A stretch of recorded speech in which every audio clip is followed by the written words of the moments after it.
You just seem to be, a massive offensive engine tonight for the team, just given the amount of pressure that they were trying to put on Shea and the way they were trying to bog down your normal rhythm.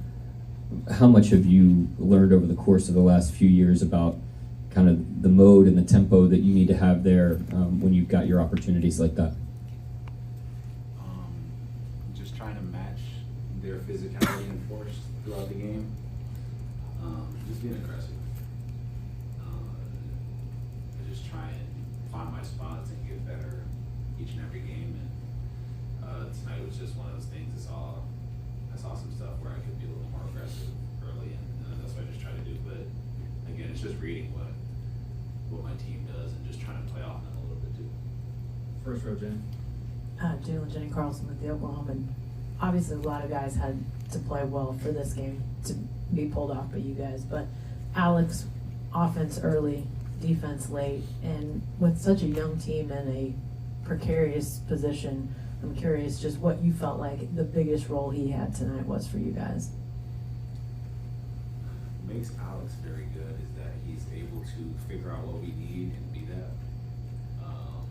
Makes big shots, and then obviously the defense speaks for itself, but he's just really smart, so he's kind of like our feeling, like he does a really good job of just seeing what the game needs and then doing it at 100%, which is hard to do since he's like 100. So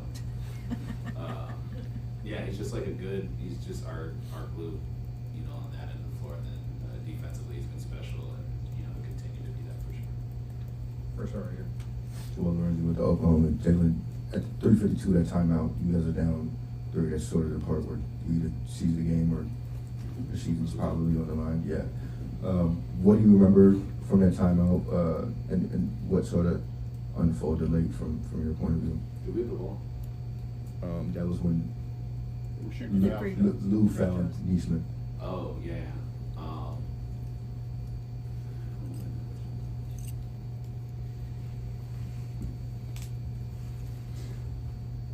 Honestly, in the timeout, we were just obviously we had a play that we were going to run, but outside of that, it was just more about trying to stack stops.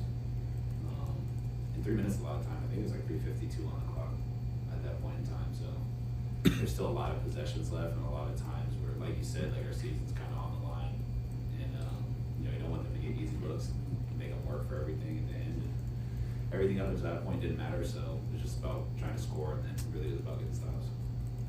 First row on the left, Tim. Tim McMahon, ESPN. You guys now are 22-12 in games that you trail by at least 10 points a season, which is the best any team has done like the 30 years. They can look that stat up. Why have you been able to have so much success when things go haywire for you at some point in games?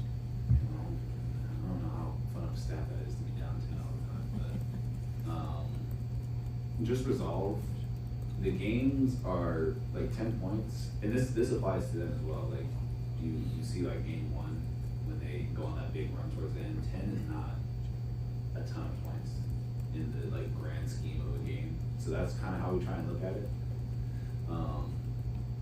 And yeah, it's not as many possessions as it may seem. And I think if you start to panic, and like I said, credit to them, they do a good job of not doing it too. But when you start to panic, that's when you start to lose part of the game. So we try and double down on our foundation of defense and offense, and just focus on one possession at a time. And wherever the cards fall after that,